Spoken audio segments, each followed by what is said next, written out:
By the end of my junior season, I had the college football world in the palm of my hands. I could have transferred to any school in the entire country and got a bag with it. I knew in the end it would just be my decision to make, and I would get a lot of backlash for it. But aside from that, I knew it would just be morally wrong to just up and leave USF. The only school, the only program to give me a chance, accept me with open arms, even though I had a lot of flaws coming in as a freshman. And then you add on the fact that all of this drama, this decision, everything that's coming with this entire situation could have been completely avoided if I would have just opted in and went to the league. And without a single doubt, I would have been a shoe-in for the first round. So I would have got a bag, I would have been in the league, had my career going to that next level. I would have done everything I set out to do and some. But what I've been able to accomplish individually and what we can accomplish together as a team this season means way more to me than just going to the league and securing a bag. And then I can add on the fact that I'm able to do something nobody in my family's ever done. That's not only go to college, but graduate with a degree. So do I get my degree? Yes. Can I go out here and still get paid? Of course. And do I give this team the best possible chance to go out here and win it all this season? Absolutely. And I don't even have to go into detail on how much better of a team we have this year than we did last season. If you pay close enough attention, you'll see it clear as day. When you open up this season against a team we've already labeled as a W, but doing it in blowout fashion is just even better. And for me personally, my senior season is all about leading by example, doing everything I can to make plays on the field, making the least amount of mistakes as possible. I want my level of play to be remembered here forever, leave a permanent stamp on this program, set a bar so high that every player after me can come in and try to live up to it so this program can be great for years to come.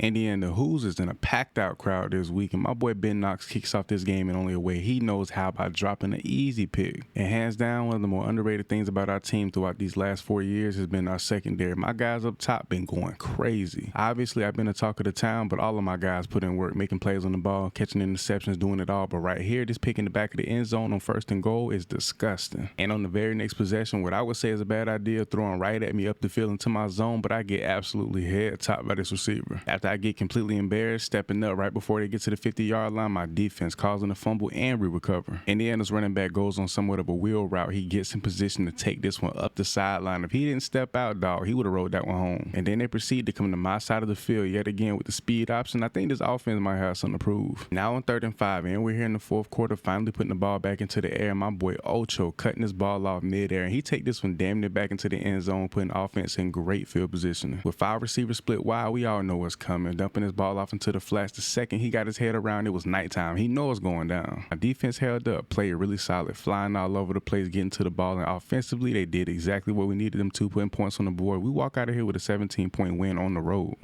Our schedule's looking a little different than what it usually does. My first time in my career playing Pitt on the road, a very prestigious school and a good football team. And off the rip, the big boys up front establishing their dominance, getting back for a nice TFL for -4 yards. Now 3rd and 10 with that trips formation on the left side of the field. I'm on an island with their best receiver, and I sit patiently and it pays off, coming away with a pick early in this one. Offense couldn't cash in, but it's all good. Another 3rd down situation. This quarterback knows he can't throw it deep, he can't throw it short. We're all over everything. He ends up taking a sack. Getting a little bumpy here in zone coverage, but this quarterback probably thought it was man because he throws it right here in the flats, exactly where I'm supposed to be at the right time, and I'm livid. I could have took this one to 6, but I get shoestring tackle, and that's one of the areas of my game I've been trying to get better at. Put my hands on these receivers, getting physical, showing that I'm more than just a zone or off man corner. Not 1, not 2, but make that 3 turnovers here in the first half for me and my guys. 2 picks for myself, but a forced fumble on the other side of the field. Offense gotta punch one in. Even though I watched it all in real time, I still don't understand how offense didn't get us at least a field goal. Then I proceed to give up the big play on my side of the field. But giving up more big plays or even a touchdown before the second half is not an option. Coming away with pick number 3 secured just here in the 2nd quarter, and on a return, this quarterback was pissed. He tried to take me out. Creating 4 turnovers as a defense in the first half and not getting a touchdown or anything out of it hurts. But what hurts more, giving up a huge play like this on 1st and 10. And now with Pitt being a threat to score, dumping this one out towards the middle to their running back, what was supposed to be a 5 or 6 yard gain turns into a ride to the crib, taking a 7-point lead here towards the back end of the 3rd quarter. As a defense, we played phenomenal throughout the first half, but with our offense being pretty much non-existent, the entire game was starting to fall apart, and Pitt's taking full-on advantage of it. We playing Cincy this year a little earlier than what we usually do, but we coming with the heat early with a forced fumble on the first play of the game. Sometimes I completely void my zone, especially when I see something I don't like. Like right here, my safety's picking up on the guy up the seam and not the guy going up the numbers wide open. I saved us from a touchdown on this play. Now I got that deep zone responsibility. I won't make the same mistake. I'm back in position, coming away with this interception in the end zone. He thought it was going to be sweet again. No, sir. A 28-0 lead going into the second half. Cincy's trying to punch one in so they don't get completely obliterated this quarter, and I'm doing everything I can to secure that. And just when I thought we had them dead to rights, this running back bounces back outside to my side of the field, punches one in, they get their first score here at the end of the second half. My offense has showed up in dominant fashion, embarrassing their defense, and they're trying to do a little bit of that on their own. Their quarterback takes it up the sideline with great effort, but we bringing this one all the way back because of a clipping call. Yes, sir. Like I said before, compared to my sophomore season, this is probably the best team we've had in the last 4 years, offense and defense going crazy. I already have a pick in this game, but defensively as a whole, we playing smash mouth defense and continuing to make plays. My dog coming away with another pick. And whether I'm in man, deep zone, or playing the flats, any opportunity I get to lay a big hit, I'm coming downhill full speed, blasting anything in sight. And anytime their offense gets rolling with any type of momentum, we shut it down ASAP. Another forced fumble, the fourth turnover of this game, but my defense is playing like an all-time great defense. Coming down here trying to press this receiver, he wins at the line, makes the catch. I miss my opportunity to at least make up for it with a tackle. He rides this all the way home. I give up another touchdown on the season. Ben Knox with a scoop and score, taking this one down the middle of the field into the end zone to put this game completely to bed. We secure a blowout win over Cincy.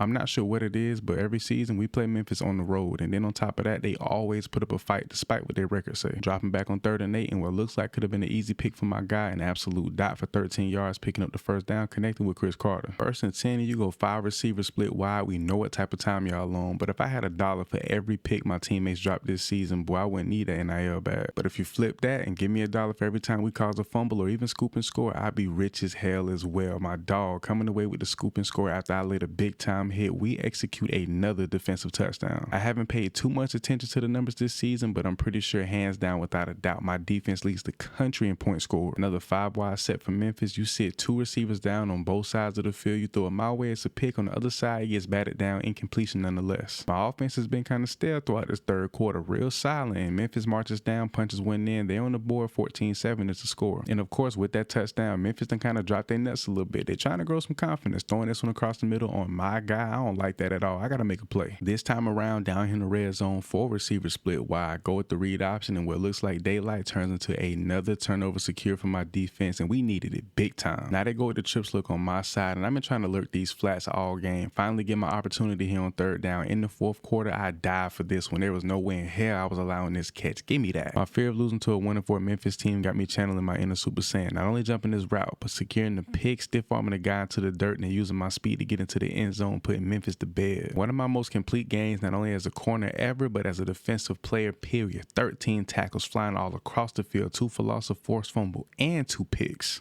If you flip our record around, you get Charlotte. But going at me, the best player on the field, with your first offensive possession is never a good idea. This receiver makes a great attempt on the ball, but I'm right there to knock it loose. Holston gave me the go-ahead to check in and out of certain coverages depending on what I see, and with 5 receivers split wide, there's no way in hell I'm going to stay committed to a blitz. Wide open real estate, I know my best bet is to make that sideline look as vulnerable as possible. I do exactly that, and that results in an easy snatch away pick for your boy. A real silent first quarter for my offense, and it does cause a little bit of frustration, but with that newfound frustration, I release it on every team's running back every chance I get. And taking a handoff up the middle with a clean hole right in front of him, I'm going to close that up before you can blink, getting here, knocking him flat on his back. Kicking off the 2nd quarter, I've been struggling to press some of these receivers lately, but when I tell you we got playmakers on my team, another interception, my defense is going to do it for me every single time. Dropping back into my zone, surveying the field, reading the quarterback's eyes, and as much as I wanted to track this receiver across the field, I see his teammate coming right at me, and the second I drop him, he's wide open for the catch. What did I just say last week? When I see something I don't like, I will abandon my zone with no problem, dropping back all the way into the deep zone where my teammate's supposed to be, and I end up securing the pick. It's looking like we finna hit the tunnel with a scoreless first half, but here with this press man towards the end of the 2nd quarter, getting handsy with this receiver at the line, causing him nothing but pure hell. At this point, I'm just trying to help out my offense, giving this receiver pretty much all the space he could ask. His quarterback has no choice but to throw it, making another incredibly athletic play, another one-handed pick 2 weeks in a row. Offense finally went a secured win, but Charlotte went and got a field goal, and right here on the brink of scoring a touchdown, throwing that Ben and them in the back of the end zone was a crucial mistake. Interception, let's get it. Offense went down and scored, and what could potentially be the final play of the game, I'm dropping back in man coverage, and the way I see it, the ball was sailing clean out of bounds. I couldn't have been more wrong. We take a heartbreaking loss to Charlotte.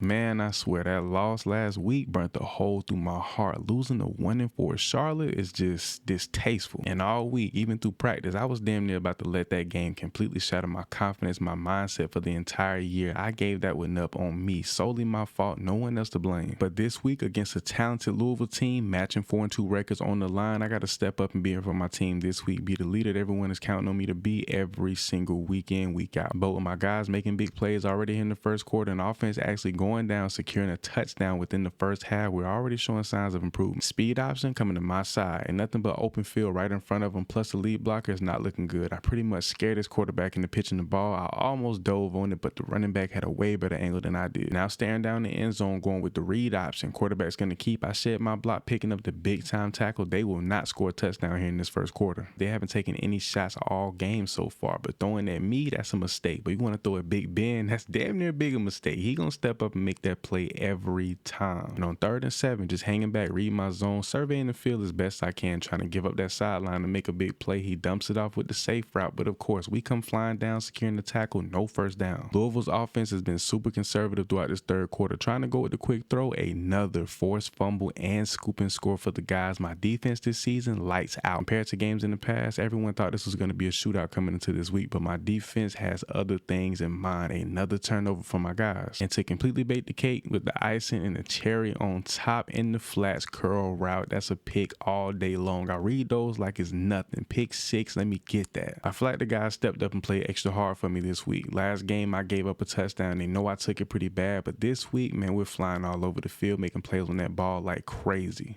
I always get excited when I see my teammates make big plays, but when one of the new guys step in and do something incredible like catching the pick on the sideline is absolutely incredible. Pressing this receiver at the line, tracking him across the middle of the field, placed me in perfect position to stop the scrambling quarterback. After he picks up the first down, he could have went for a lot more. Even after watching film all week on this team, I didn't expect their quarterback to come out here and put on a rushing attack like this, especially in the first half. He is trying to beat the road right now. And now getting their running back involved, handing the ball off in an outside zone, picking up first down after first down. It seemed like they're running the ball with ease right now. One thing I've struggled with throughout the last 4 years of my college career is maintaining the outside, containing the run. 3rd and goal, they strike. We went from an 11-point lead to only 4. Now here on 2nd and 15, trying to move the chains, get back into that position so they can go down and score. Temple's trying to get back into that end zone. And even though the situation is different, I'm having flashbacks when I gave up the game-winning touchdown against Charlotte. Now I'm just trying to do everything I can to prevent the big play, especially when we're in this distance. We hold them to a field goal and my offense goes down and does the exact same. Now going into the 4th quarter, we got to turn up the heat and trying to stick with that run game that's been working out for him throughout the entirety of this game. My dogs getting to the backfield with a huge TFL. But if I told you I thought we was going to shut Temple's offense down for the remainder of this game, I'd be flat out lying. Another huge run and first down pickup from their quarterback. Back here in a similar situation as the Charlotte game, where I got an opportunity to make a play on the ball, and on 1st and goal, not only giving up the catch, but a touchdown to put them within reach of taking this lead. If Temple wants a chance at winning this game, they're going to have to put it all on the line. But I'm going to kill all those hopes and dreams. Great bait and zone coverage, getting over, securing the game-winning interception, sealing a W.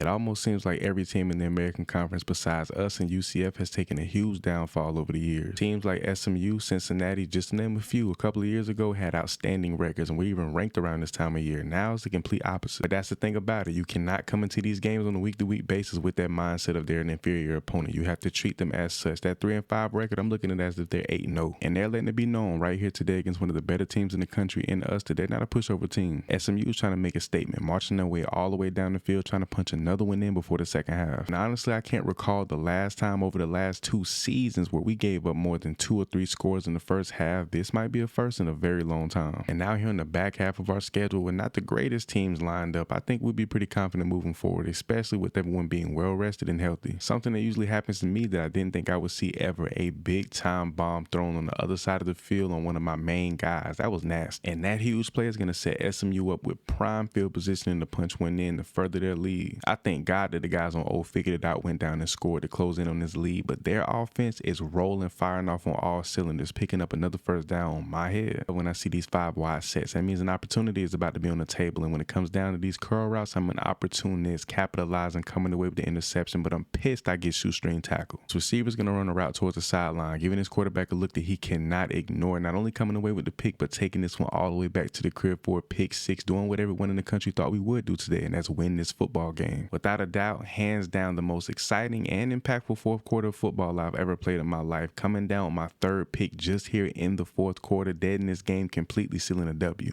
How about Rutgers coming out of the Big Ten unexpectedly 7-2, and I'm surprised they're not ranked at this point. And I think this is maybe the third time this season we've faced a team we've had the exact same record, and it almost feels like it really hangs in the balance like a championship game of the sorts. And with the 10-point lead here just in the first half, it's looking pretty promising, and offense might get rolling today. And Rutgers' game plan is pretty obvious: throw the ball short, keep everything underneath, and I've been giving it up pretty easy, but trying to come down and make these tackles before giving up a huge play. And how about my linebacker flying through the gap like a bat out of hell for a big time TFL? How about catching me by surprise on 3rd and 9, taking a deep shot toward the sideline? I'm thinking this ball is sailing out of bounds, but I completely lose sight of it. But one thing about it, especially after learning throughout this season, anytime I slip or slack, my guys on this defense always steps up and lets me know that they got my back through thick and thin, no matter how bad of a play it may be on my part. And keep in mind, Buddy, who caught the pick, third string guy, always on the bench, finally got some action, came through and secured a much needed pick. That 5-wide set is always a gift, but when the blitz doesn't pay off, a wide open guy in the middle of the field is never a good look for us. And now here in the fourth quarter, Rutgers in the red zone thinking they're finna get something rolling, read option, quarterback's gonna keep, I later would, force fumble, and we jump on the ball. Offense couldn't make nothing shake, but Rutgers right back at it, marching down the field, making big play after big play. It seems like we got them at a hold. We're keeping them out of the end zone, but they continue to make an effort. If anybody ever analyzes my film from freshman to senior season, they'll see a bunch of ups and downs, making plays on the ball, picks, you name it, but also giving up some wicked touchdowns. And being pretty much sealed, not sure why we're still in the field, but an opportunity to make up for my mistake on 2nd and 10. I love it. I appreciate it. Thank you. Interception secured and the W.